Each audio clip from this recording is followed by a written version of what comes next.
The Gift of Flesh by Daniel Hayes. This story has a content warning for gore, murder, and mild language. On Hickory Street, a line of rainbow lights pulsated like twinkling stars in the night sky. There was magic in the air, not something you could see, but something you could feel. Couples young and old were holding hands while they walked through the engulfing luminescence. Cheerful dispositions were plastered on every face as far as the eye could see, all but two, that is.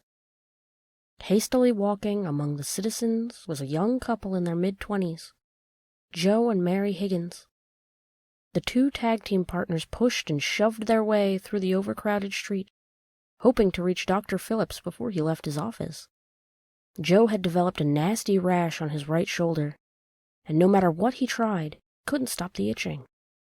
Joe needed professional help, but unfortunately, this was the wrong time to develop an emergency rash, because the great Festival of Lights was already in full swing.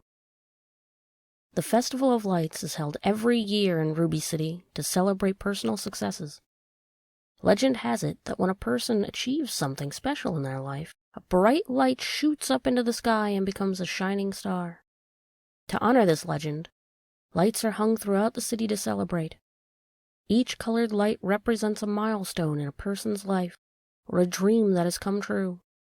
The festival was a magical event and gave people encouragement to carry on with their goal. Local bands were performing in the park, and the smell of food permeated the air.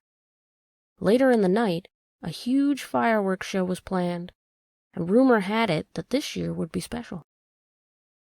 Never at a loss for words, Mary squeezed Joe's hand tighter and pulled him along. "Hurry up, would you?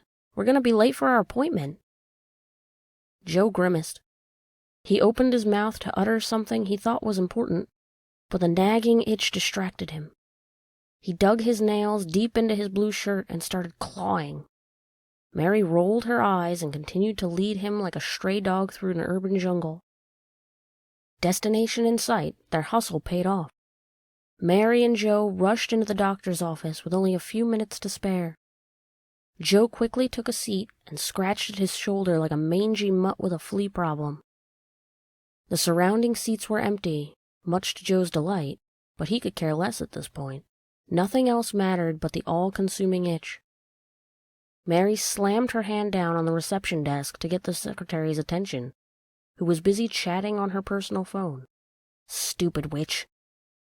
Caught in the act, the secretary twisted her face and slid her phone into her front pocket. Her face quickly changed from annoyed to happy, like a programmed robot. Smiling ear to ear, she said, "Welcome. What's your name? I'll go ahead and sign you in." "Joe Higgins," Mary said in a not-so-friendly manner. Mary watched as the secretary tapped a few keys on her computer. The keystrokes were much longer than Joe's name would have been, and she wondered what the hell she was typing. She noticed that her name was Alice from her lopsided tag.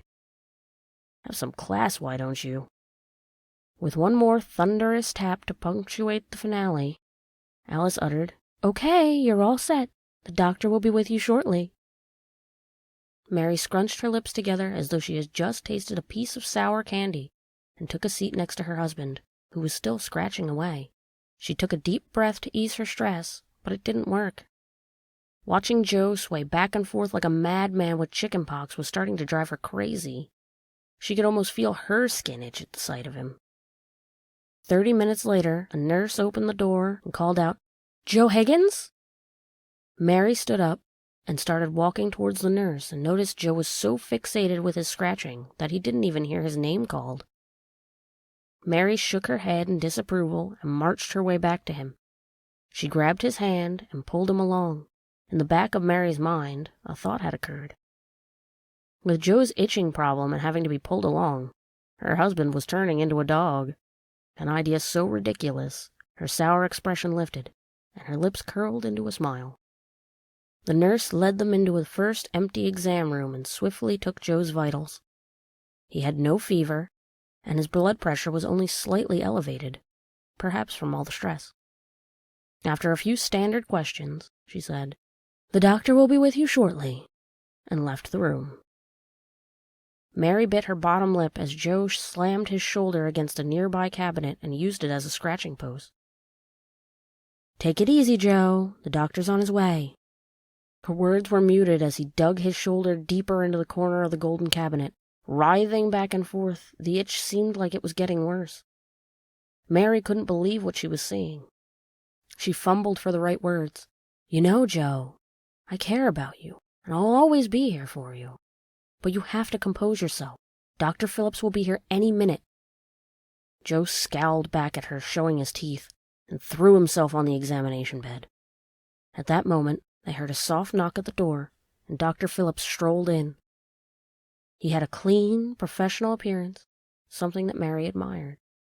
Then she turned her attention to Joe, who was still scratching, and wondered if she should pick up a bag of dog food on the way home.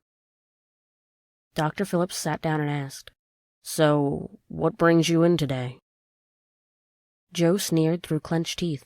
"Are you fucking kidding me, Doc?"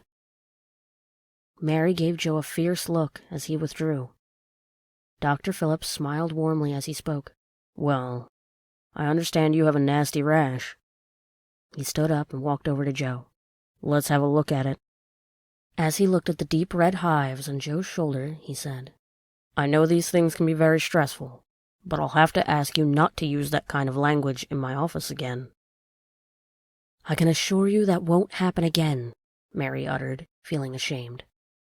"He hasn't been acting right since he got that flu shot last week." The doctor's expression lit up as he suddenly knew what the problem was. "Well, I think we know where you got this irritating rash. You're having an allergic reaction from that flu shot." A look of shock filled Mary's face. "Really? I didn't know you can get a rash like that from a flu shot," she said. "Happens all the time." He pulled out his prescription pad and scribbled something on it. "I'm going to give you some steroid cream. This stuff should knock that rash out in a few days and help with the itching." Dr. Phillips reached over and gave the prescription to Joe, but he was in another world altogether. Instead, he handed it to Mary, and their eyes met in a moment of understanding. He gave her a warm, comforting smile and left the room. After a quick stop at the pharmacy to pick up the prescription, Joe and Mary headed home. She felt disappointed that Joe would miss the big fireworks show. He looked forward to it every year, but she was looking forward to a good night's rest. When they came home, the first thing Joe did was lather up his arm with a thick white cream.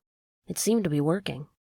Joe could feel a soothing calmness sink into his skin, and that feeling was so overwhelming that his eyes filled with tears. He sat down on the living room couch and rested his head on a pillow. After a few minutes, he was out like a light. Mary smiled as she watched him. The whole day had been a train wreck, and with all the stress, that moment of calmness was just enough to allow him to sleep.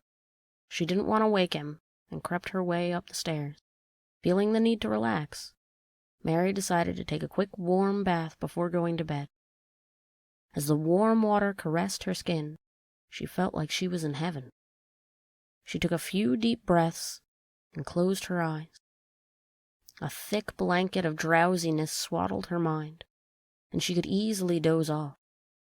She snapped her eyes open, remembering that most drowning deaths resulted from someone falling asleep in the bathtub. That would not be good, she thought to herself. She rose from the tub and patted herself off with a big fluffy white towel. Mary slipped into her red silk bathrobe and made her way to the queen-size bed. Slithering into the covers, relaxation dominated her body, and she quickly passed out. Later that night, Joe woke up with panic in his eyes. The itching had returned. It felt worse somehow, like a festering wound that won't stop bleeding.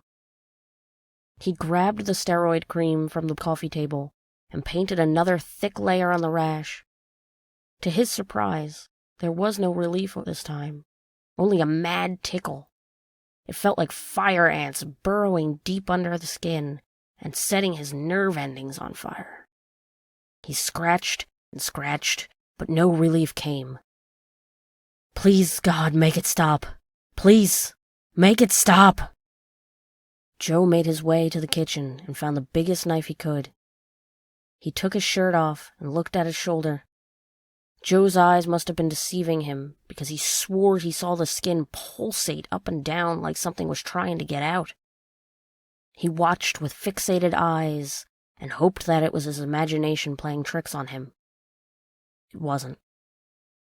His skin started to bubble like water on a hot stove.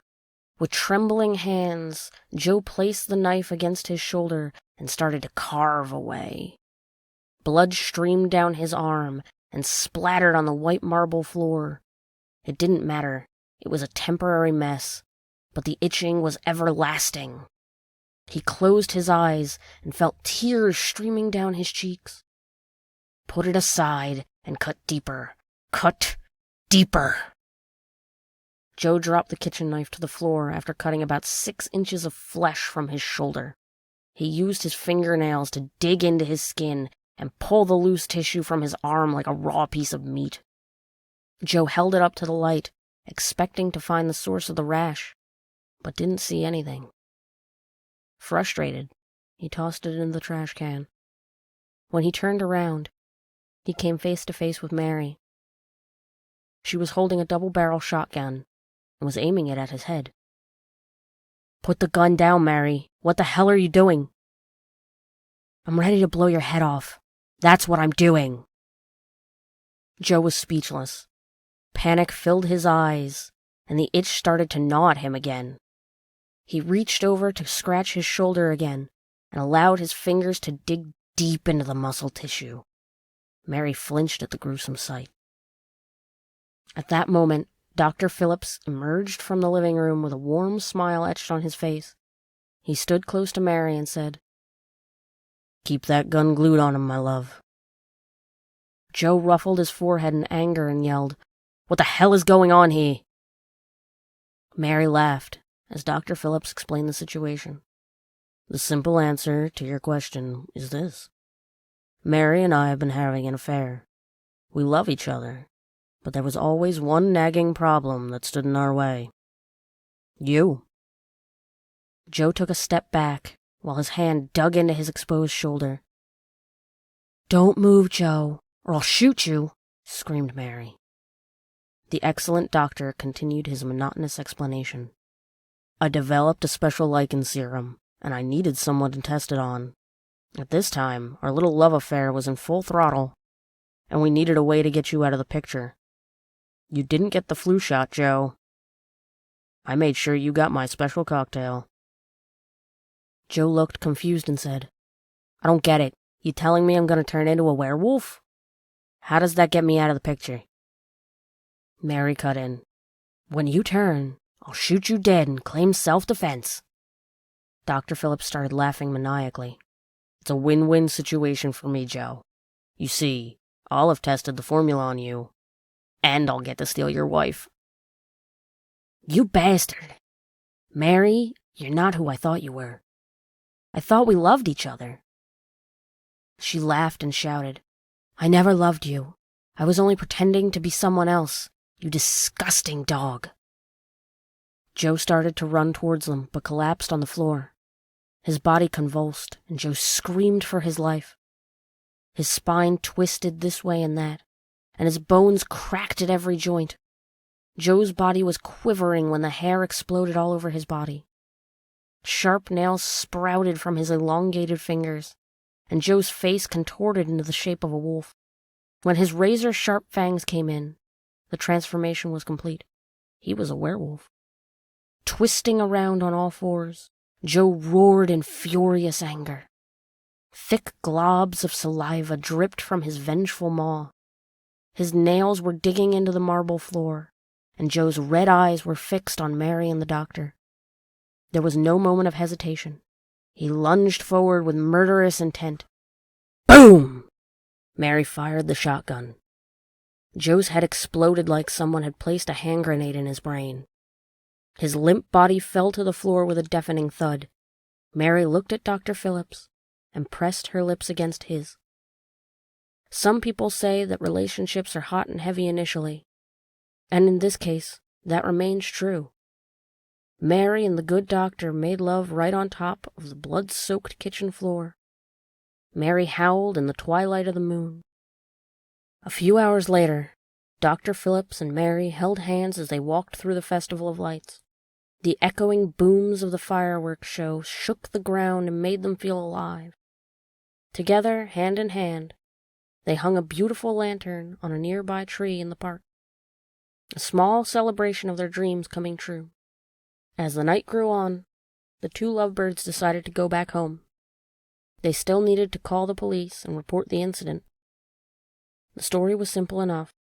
When Mary arrived home, she spotted the beast, grabbed her shotgun, and killed it. Dr. Phillips rushed over to help, but it was too late. The beast was dead. After the initial shock of the spectacle, a blood sample would prove the werewolf was her husband, Joe. They would be free and clear to live the rest of their lives together, and Dr. Phillips would become a billionaire with his new lichen formula. However, nothing in life ever goes as planned. When Dr. Phillips and Mary entered the house, the smell of dead flesh pierced their noses and stung their eyes. They heard a rumbling coming from the kitchen. Their hearts beat like a big bass drum. Did Joe suddenly rise from the dead? As they entered the kitchen, Joe's body was still where they'd left it. The noise came again. Their eyes darted back and forth like a deadly pendulum trying to source the disturbance. Then they saw it. It was coming from the trash can. Dr. Phillips and Mary took a few steps forward to investigate. The trash can rocked forward and backward. Something was in there. Mary outreached her hand to lift the lid, and suddenly, like magma exploding from a volcano, a small, furry creature emerged. It was a baby werewolf. The good doctor was in awe, and Mary was skeptical. The baby creature looked up at them with puppy dog eyes. If looks could kill, they were as good as dead. Mary reached down to pet the furry wolf, and it bit her hand off. The creature chewed her hand like a piece of bubble gum while she screamed and collapsed on the floor. Phillips peed his pants and quickly ran for his life. The werewolf tackled the doctor and ripped him to pieces, tearing huge chunks of flesh from his back. With Dr. Phillips dead, the baby turned its attention to Mary. She frantically crawled towards the back door. The baby wolf rushed over to her side and followed along her to the door. As she reached up for the doorknob, she felt tiny, shark-like teeth puncture the back of her head. She knew her life was over. Somehow, Joe had the final laugh, for he gave her one last gift to remember him by. The gift of flesh.